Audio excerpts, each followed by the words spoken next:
नमस्कार दोस्तों, बहुत बहुत स्वागत है आपके अपने यूट्यूब चैनल आरजीएस में। और डेली करंट अफेयर के प्रोग्राम में आज फिर से आप सबके बीच हाजिर हैं। तो चलिए कार्यक्रम की शुरुआत करते हैं। और कार्यक्रम की शुरुआत से पहले जो है उम्मीद करते हैं कि आप लोगों की तैयारी अच्छी चल रही होगी और डेली करंट अफेयर का प्रोग्राम जो है आप लोगों को बेहतर लग रहा होगा। और आशा है कि आप लोग इसे पसंद कर रहे होंगे और आने वाले भविष्य में आप लोग इससे लाभान्वित हो सकेंगे।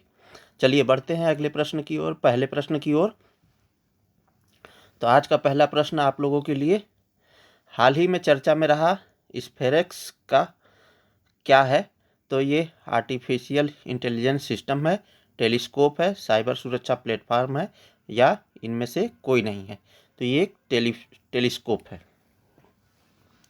और ये नासा का एक टेलीस्कोप है जो भविष्य में आकाश गंगाओं की जो है इमेजिंग करेगा, चित्रांकन करेगा। और जो एक्चुअल कलर है उससे उसमें जो है ये चित्रांकन करेगा। चलिए, नासा का नया टेलीस्कोप स्फेरेक्स एक बहुत ही खास टेलीस्कोप है जिसका उद्देश्य ब्रह्मांड का सबसे रंगीन और विस्तृत मानचित्र तैयार करना है। स्फेरेक्स टेलीस्कोप के बारे में जान लें तो यह इंफ्रारेड टेलीस्कोप है। हम लोगों के पास जो है 3 प्रकार की किरणें होती हैं, यूवी और विजिबल और इंफ्रा। तो इंफ्रारेड जो होती है इसे हम लोग देख नहीं सकते हैं, ठीक है। तो ये जो टेलीस्कोप है ये इंफ्रारेड टेलीस्कोप के आधार सिद्धांत के आधार पर काम करेगी। यानी यह ऐसी रोशनी को देख सकता है जिसे हमारी आंखें नहीं देख सकती हैं।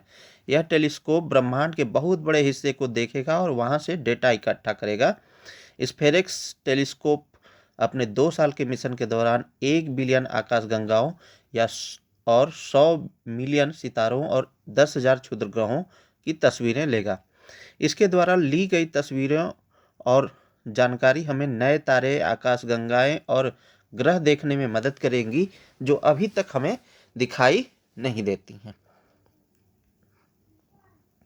चलिए, तो नासा के बारे में जान लेते हैं। तो नासा जो है इसका पूरा नाम national aeronautics and space administration है। यह जो है संयुक्त राज्य अमेरिका की अंतरिक्ष एजेंसी है जिसकी स्थापना 1958 में हुई थी। और 1958 में भारत का डीआरडीओ स्थापित हुआ था आज़ादी के 11 साल बाद। और उसी समय अमेरिका का नासा स्थापित हुआ था। तो ये कोरिलेशन आप जो है याद रखेंगे। और वहीं Japan aerospace exploration agency JAXA की बात करें तो यह 2003 में स्थापित हुआ था। और अपना भारत का इसरो कब स्थापित हुआ था? तो जब हमारा देश आज़ाद हुआ 1947, उसके 11 साल बाद तो डीआरडीओ बना 1958।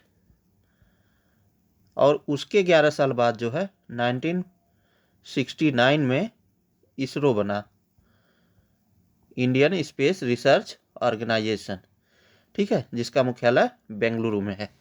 तो चलिए, ये रहा प्रश्न संबंधित महत्वपूर्ण तथ्य। इसके साथ इसरो के बारे में भी देख लिया हम लोगों ने, डीआरडीओ के भी बारे में देख लिया संक्षिप्त रूप से। चलिए बात करें अगले प्रश्न की ओर। तो राष्ट्रीय अनुसूचित जनजाति आयोग का 22वां स्थापना दिवस 19 फरवरी को मनाया गया। राष्ट्रीय अनुसूचित जनजाति आयोग की स्थापना की बात करें तो इसकी स्थापना 19 फरवरी 2001 को की गई थी। उपयुक्त में से कौन सा से कथन सही नहीं है? तो गलत कथन की बात कर रहा है, तो गलत कौन सा है? तो ये जो है अभी फिलहाल में 22वां स्थापना दिवस मनाया गया, ये तो सही है। और राष्ट्रीय अनुसूचित जनजाति आयोग की स्थापना जो है 19 फरवरी 2001 को की गई, तो ये कथन हमारा यहाँ पर गलत हो जाता है क्योंकि इसकी स्थापना जो है 2004 में की गई, ठीक है। तो चलिए इसकी व्याख्या को देखें। इसके पहले जो है हम लोग कुछ और तथ्य देख लेते हैं। तो 65वां संविधान संशोधन जो है ये 1990 में आता है और इसके जरिए जो है राष्ट्रीय अनुसूचित जाति आयोग का गठन की बात होती है। और फिर जो है 89th संविधान संशोधन आता है 2003 में। इसके जरिए राष्ट्रीय अनुसूचित जनजाति आयोग के गठन की बात होती है।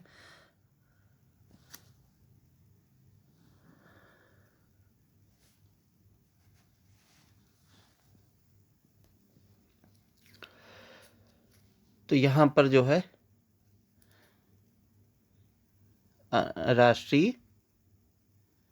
राष्ट्रीय अनुसूचित जनजाति आयोग का गठन किया गया, ठीक है। और यहाँ पर जो है 65वें संविधान संशोधन के जरिए जो है SC के साथ जो है ST प्लस OBC आयोग के गठन की बात की गई थी और इसका प्रावधान अनुच्छेद 338 में किया गया था। और इसके 89th कॉन्स्टिट्यूशनल अमेंडमेंट के जरिए जो है 338A नाम का एक नया उपखंड जोड़ा गया और इसके जरिए जो है राष्ट्रीय अनुसूचित जनजाति आयोग के गठन की बात की गई। तो चलिए प्रश्न की ओर बढ़ते हैं। तो राष्ट्रीय अनुसूचित जनजाति आयोग का 22वां स्थापना दिवस 19 फरवरी को मनाया गया, ये सही है। राष्ट्रीय अनुसूचित जनजाति आयोग की स्थापना 19 फरवरी 2004 को की गई, इसलिए यह गलत हो जाता है। पूछ क्या रहा है, कौन से कथन सही नहीं है? तो केवल 2। चलिए व्याख्या को देखें। तो 19 फरवरी को राष्ट्रीय अनुसूचित जनजाति आयोग का 22वां स्थापना दिवस मनाया गया। राष्ट्रीय अनुसूचित जनजाति आयोग के बारे में बात करें तो 19 फरवरी 2004 को यह अस्तित्व में आया। 89 यानी 79वां संविधान संशोधन अधिनियम 2003 के तहत आया और प्रभावी कब से हुआ? 19 फरवरी 2004 से। इसीलिए स्थापना दिवस कब मनाया जा रहा है? 19 फरवरी को।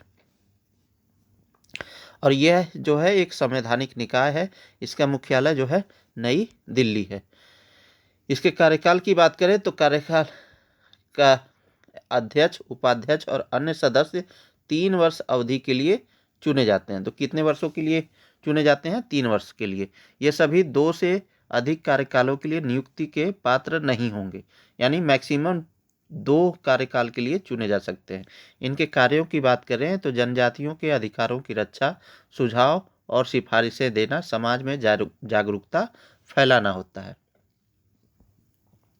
संवैधानिक प्रावधान देखें तो 338A में इसका प्रोविजन किया गया है। और संरचना की बात करें तो आयोग के संरचना की बात करें तो इसमें एक अध्यक्ष, एक उपाध्यक्ष और 3 अन्य सदस्य होते हैं। उन्हें राष्ट्रपति द्वारा उनके हस्ताक्षर और मुहर के पश्चात नियुक्त किया जाता है। तो इन सभी की नियुक्ति किसके द्वारा की जाती है? राष्ट्रपति के द्वारा। उनकी सेवा और शर्तें और पदावधि राष्ट्रपति द्वारा निर्धारित की जाती हैं, ठीक है। और समस्या समाधान भी करते हैं। तो अपनी रिपोर्ट जो है आयोग के द्वारा राष्ट्रपति को वार्षिक रिपोर्ट प्रस्तुत करते हैं। यह राष्ट्रपति द्वारा संसद के समक्ष रखी जाती है। राष्ट्रपति किसी राज्य सरकार से संबंधित आयोग की रिपोर्ट को संबंधित राज्यपाल को भी प्रेषित करते हैं। राज्यपाल इसे राज्य विधानमंडल के समक्ष प्रस्तुत कराते हैं। तो आयोग का ये मुख्य कार्य है। राष्ट्रीय अनुसूचित जनजाति जो है भारतीय संविधान के अनुच्छेद 366(25) के अनुसार अनुसूचित जनजातियों का अर्थ है कि ऐसी जनजातियां या जनजातीय समुदाय या जनजाति समुदायों के उन समूहों से है जिन्हें इस संविधान के प्रयोजनों के लिए अनुच्छेद 342 के अंतर्गत अनुसूचित जनजाति माना गया है। तो कौन सा अनुच्छेद जुड़ जाता है यहाँ पर? 342। चलिए अगला प्रश्न देखें तो राष्ट्रीय मूल्यांकन और प्रत्यायन परिषद यानी नैक का कार्य क्या है? तो भ्रष्टाचार की जांच करना, शिक्षण संस्थानों का मूल्यांकन करना, अर्थव्यवस्था का अध्ययन करना, सरकारी योजनाओं की जांच करना। तो ये शिक्षण संस्थानों का मूल्यांकन करता है और ये किससे संबंधित है?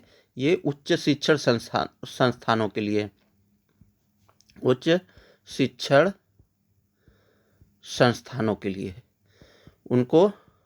उनका मूल्यांकन करता है ताकि जो भी शिक्षण संस्थान है, उच्च शिक्षण संस्थान, उनकी रैंकिंग निर्धारित की जाए। एक होता है NIRF, national institute of ranking framework, ये भी शिक्षण संस्थानों को रैंकिंग प्रदान करता है। एक होता है एसर रिपोर्ट, एसर जो है रिपोर्ट प्रकाशित करता है। तो ये प्राथमिक शिक्षा के लिए होता है। चलिए इसकी व्याख्या को देखें। उच्च शिक्षण संस्थानों का मूल्यांकन दो प्रमुख तरीकों से होता है। NAAC यानी राष्ट्रीय मूल्यांकन और प्रत्यायन परिषद, यह UGC द्वारा स्थापित एक स्वायत्त संस्था है जो संस्थानों को ग्रेडिंग देती है। इसमें 7 प्रमुख मानक होते हैं जिसके आधार पर संस्थानों को ग्रेड दिए जाते हैं। इन मानकों में teaching, learning, research, infrastructure, governance, leadership आदि शामिल हैं। संस्थान को NAAC से मान्यता लेना जरूरी है, वरना वे सरकारी योजनाओं का लाभ नहीं उठा सकते। तो पहली हो गया NAAC यानी NAAC बोल देते हैं, राष्ट्रीय मूल्यांकन और प्रत्यायन परिषद, और दूसरा होता है NIRF, राष्ट्रीय संस्थागत रैंकिंग फ्रेमवर्क।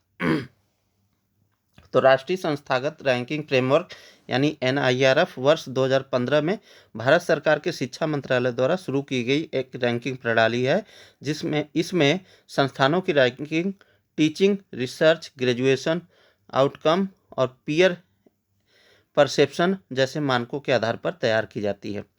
NIRF के द्वारा जो है विभिन्न श्रेणियों में जैसे इंजीनियरिंग, मेडिकल, मैनेजमेंट आदि के कॉलेजों की रैंकिंग की जाती है। राष्ट्रीय मूल्यांकन और प्रत्यायन परिषद यानी national assessment and accreditation council, ठीक है, यह भारत में उच्च शिक्षण संस्थानों की गुणवत्ता का आकलन करने हेतु जिम्मेदार है। विश्वविद्यालय अनुदान आयोग यानी यूनिवर्सिटी ग्रांट्स कमीशन UGC के तहत एक स्वायत्त निकाय है। इसकी स्थापना 1994 में हुई थी और NIRF की स्थापना 2015 में हुई थी। NAAC के कार्य की बात करें तो यह स्तरीय मूल्यांकन प्रक्रिया के माध्यम से जैसे पाठ्यक्रम, संकाय, बुनियादी ढांचे, अनुसंधान और वित्तीय कल्याण आदि मानदंडों के आधार पर A++ से लेकर के C तक के ग्रेड प्रदान करता है। NAAC ग्रेडिंग सिस्टम के बारे में देखें तो NAAC द्वारा उच्च शिक्षण संस्थानों को ABCD ग्रेड दिए जाते हैं। ये ग्रेड किसी संस्थान के प्रदर्शन के आधार पर निर्धारित होते हैं और हर ग्रेड को CGPA यानी क्यूमुलेटिव ग्रेड पॉइंट एवरेज के आधार पर वर्गीकृत किया जाता है। अब यहाँ पर ग्रेडिंग जो होती है, A++ ग्रेड का मतलब है कि ये संस्थान जो है बहुत अच्छा प्रदर्शन करने वाला है। A+ का ग्रेड का मतलब है अच्छा प्रदर्शन। A ग्रेड मिलेगा जिस संस्थान को, वो संतोषजनक प्रदर्शन करने वाला संस्थान होगा। वहीं B++ ग्रेड, B+, B और C ग्रेड जो है ये सब दिए जाते हैं। मूल्यांकन की प्रक्रिया देख लें। NAAC द्वारा मूल्यांकन की प्रक्रिया तो सेल्फ स्टडी रिपोर्ट, संस्थान को अपनी सेल्फ स्टडी रिपोर्ट जमा करनी होती है जिसे 70% वेटेज मिलता है। टीम का दौरा, NAAC टीम संस्थान का दौरा करती है और 30% वेटेज संस्थान की जगह पर मूल्यांकन के आधार पर दिया जाता है। टीम की आकार की बात करें तो विश्वविद्यालय के लिए कम से कम 6 सदस्यीय टीम होती है जो कि इसे मूल्यांकित करती है। कॉलेजों के लिए कम से कम 3 सदस्यीय टीम होती है। चलिए अगले प्रश्न की ओर बढ़ें तो भारतीय छात्र विश्वा राजकुमार ने ग्लोबल मेमोरी चैंपियनशिप जीती। ग्लोबल मेमोरी चैंपियनशिप में प्रतियोगियों को स्क्रीन पर 80 नंबर दिखाए जाते हैं। प्रतिभागी को जल्द ही उस नंबर को याद करना होता है। पूछ क्या रहा है, उपयुक्त में से कौन से कथन सही हैं। तो यहाँ पर दोनों कथन सही हैं। तो ये देखिए भारतीय छात्र हैं विश्वा राजकुमार जी। तो 20 वर्षीय भारतीय छात्र ने मेमोरी लीग वर्ल्ड चैंपियनशिप जीती है।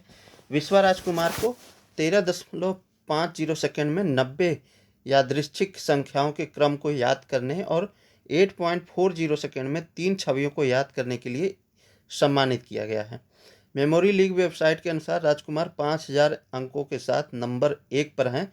उन्होंने हाल ही में आयोजित चैंपियनशिप के दौरान 13.50 सेकंड में 80 नंबर और 8.40 सेकंड में 30 छवियां याद की हैं। न्यूयॉर्क टाइम के साथ याद करने की अपनी तकनीक और रणनीतियों को साझा करते हुए राजकुमार ने कहा कि पानी पीना बहुत ज़रूरी है क्योंकि यह आपके मस्तिष्क की मदद करता है। जब आप चीज़ों को याद करते हैं तो आप आमतौर पर आवाज़ निकालते हैं और इससे गला साफ रखने में मदद मिलती है। मान लीजिए कि आप कोई किताब पढ़ रहे हैं, आप इसे ज़ोर से नहीं पढ़ रहे हैं बल्कि आप अपने भीतर आवाज़ निकाल रहे हैं।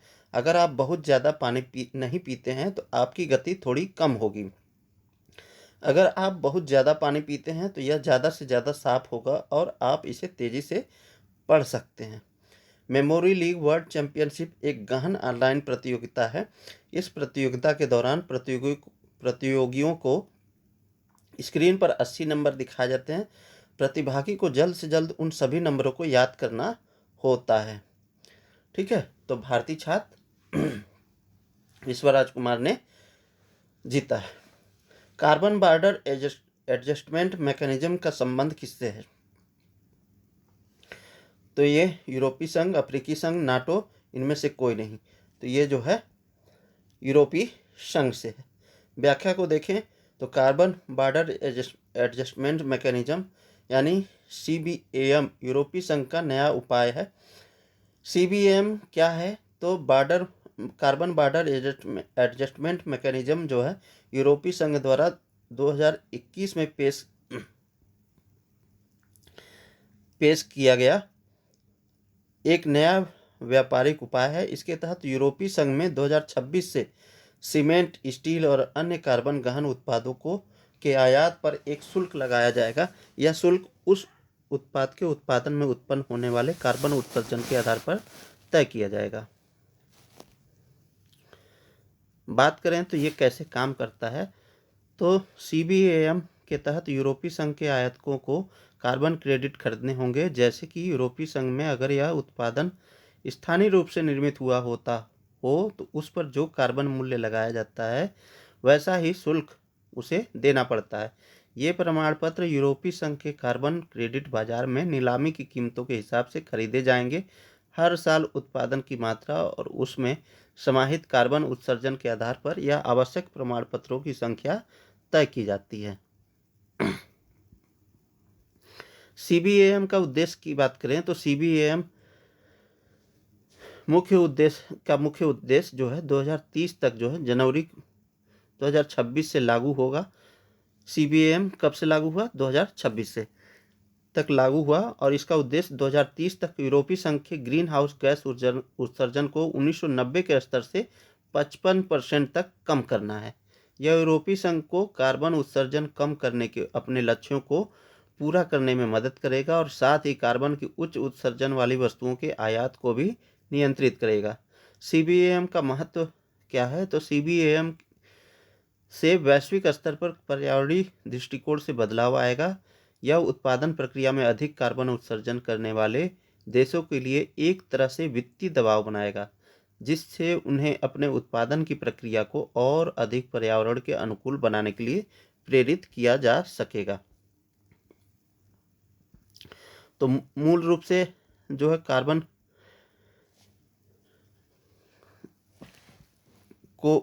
उत्सर्जन को कम करने के लिए CBAM लाया गया है। और जैसे कार्बन क्रेडिट होता है ना, किसी भी देश में जो है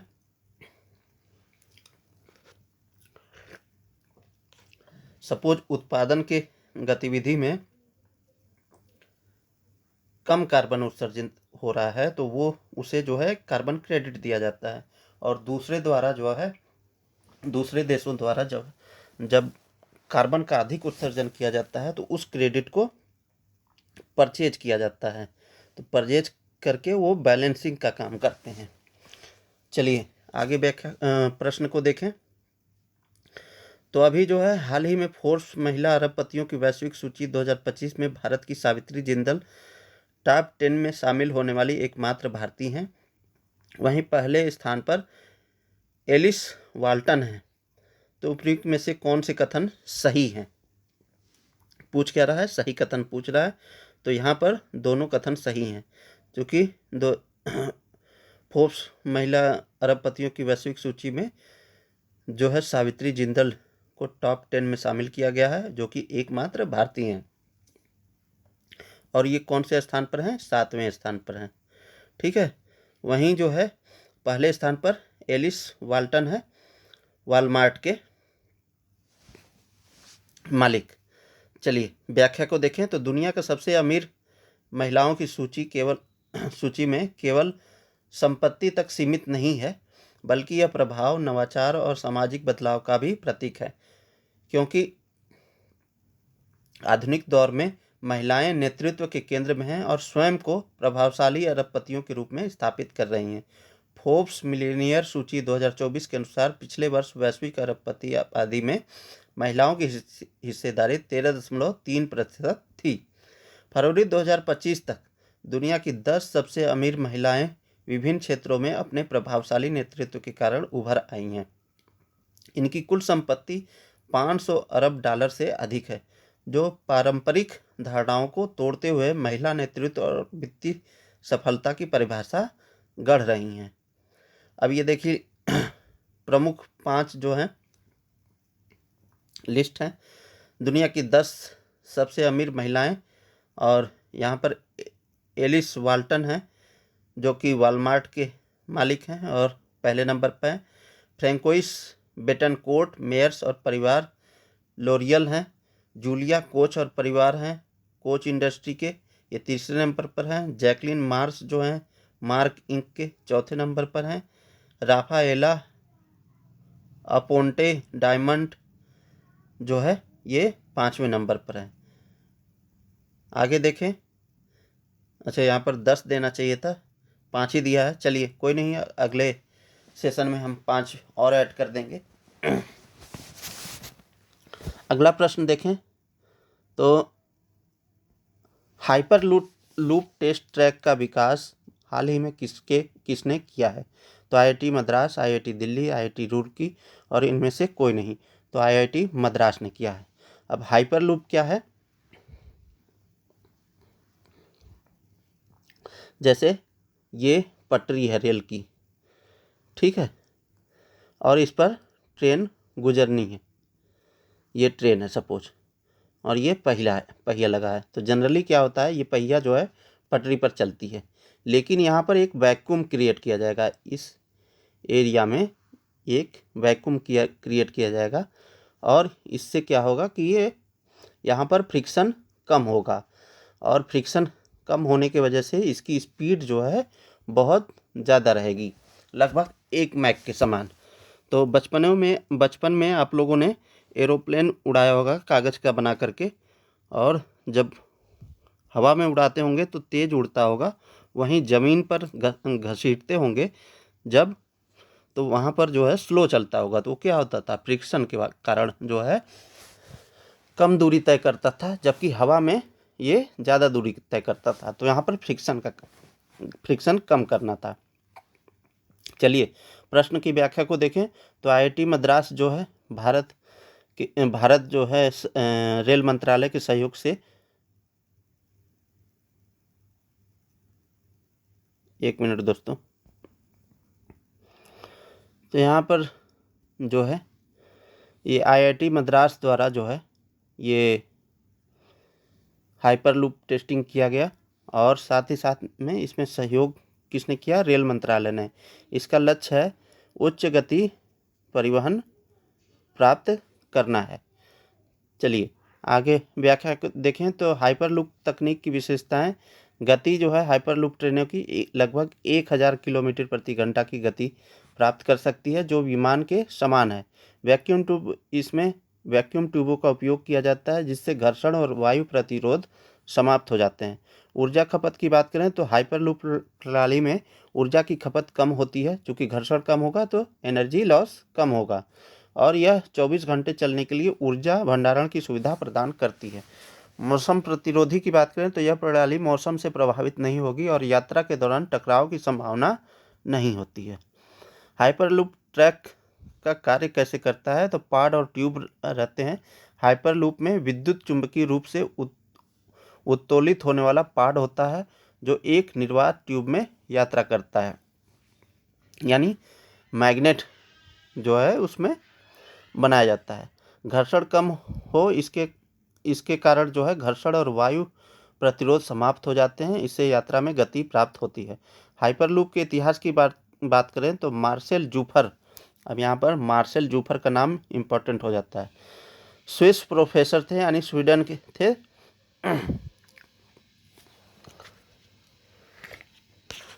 और 1970 के दशक में हाइपरलूप की अवधारणा पेश की थी। इसके गति की बात करें तो मैक 1.0 तक गति प्राप्त कर सकती है।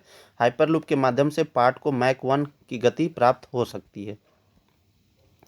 अगला प्रश्न देखें तो हाल ही में आईएसएस मिशन के लिए चुने गए पहले दिव्यांग अंतरिक्ष यात्री जॉन मैकफॉल का संबंध किस देश से है, तो जॉन मैकफॉल, तो जॉन मैकफॉल कहाँ के हैं, ये ब्रिटेन के हैं। चलिए, तो जॉन मैकफॉल का संबंध वेल्स से है, जो ब्रिटेन में रहते हैं। जॉन मैकफॉल एक एथलीट हैं जिनका जन्म इंग्लैंड में हुआ। पैरालंपियन जॉन मैकफॉल पहले दिव्यांग हैं जिन्हें अंतरिक्ष यात्रा के लिए चुना गया है। उन्हें एक अलग पैरा एस्ट्रोनॉट फिजिबिलिटी प्रोग्राम के जरिए प्रशिक्षण दिया जाएगा। उसके पश्चात जो है 44 साल के मैकफॉल का दायां पैर एक मोटरसाइकिल दुर्घटना के बाद काटना पड़ा था। हालांकि उसके बाद भी वह धावक बने और 2008 के पैरालंपिक में कांस्य पदक जीतने में सफल हुए। मैकफॉल का कहना है कि यह एक तूफानी एहसास है। पैर कट जाने के बाद मैंने कभी नहीं सोचा था कि अंतरिक्ष यात्री बनने की संभावना होगी। 5 नए अंतरिक्ष यात्रियों में 2 महिलाएं और 3 पुरुष भी शामिल हैं, जिसमें से एक मैकफॉल हैं, और ये कहाँ के हैं, ब्रिटेन के।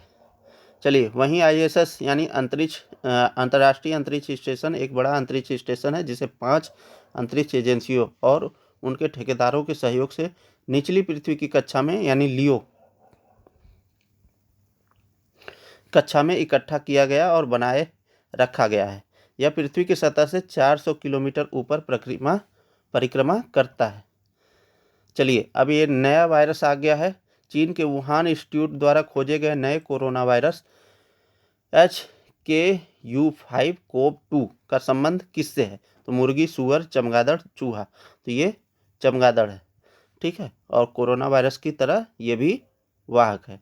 चीन में खोजे गए इस नए वायरस का नाम HKU5-CoV-2 है। इस वायरस का संबंध चमगादड़ से है। इस वायरस में भी कोरोना महामारी के लिए जिम्मेदार वायरस SARS-CoV-2 की तरह ही ह्यूमन रिसेप्टर पाया गया है, खोजा गया है। यह एक नया वायरस HKU5 कोरोना वायरस की नई वंशावली बताई जा रही है। इसे पहली बार हांगकांग में जापानी पिपिस्ट्रेल चमगादड़ में देखा गया था। नया वायरस मेरबेको वायरस सबजेनस से आया है, जिसमें मिडिल ईस्ट रेस्पिरेटरी यानी मर्स की वजह से बनने वाला वायरस भी शामिल है। स्टडी में पाया गया है कि HKU5-CoV-2 वायरस जियोमेंसिन कन्वर्टिंग एंजाइम रिसेप्टर से जुड़ने में सक्षम है। यह वही रिसेप्टर है जिसका उपयोग SARS-CoV-2 वायरस द्वारा किया जाता है, जो मानव संक्रमण फैलाता है। अभी देखिए, डोनाल्ड ट्रंप जी जब राष्ट्रपति बने तो अपने जो है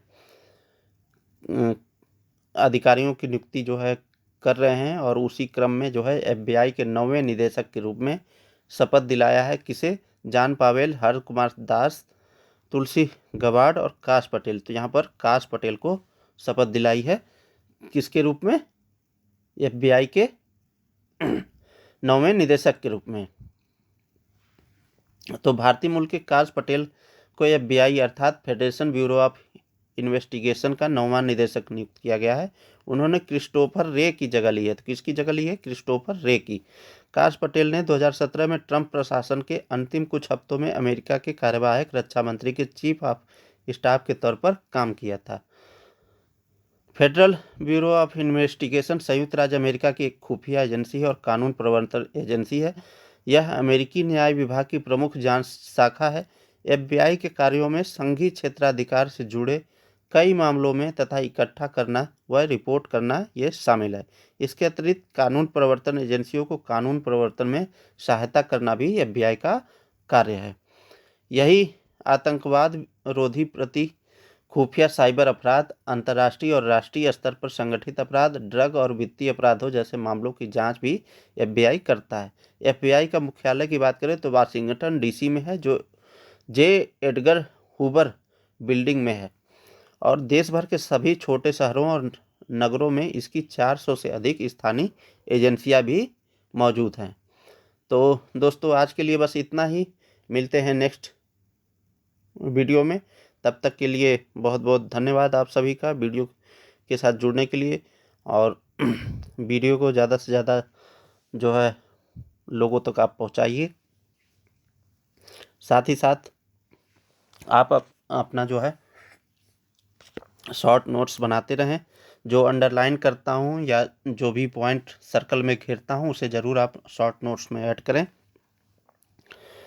तो चलिए मिलते हैं नेक्स्ट वीडियो में। तब तक के लिए बहुत बहुत धन्यवाद। शुक्रिया। जय हिंद।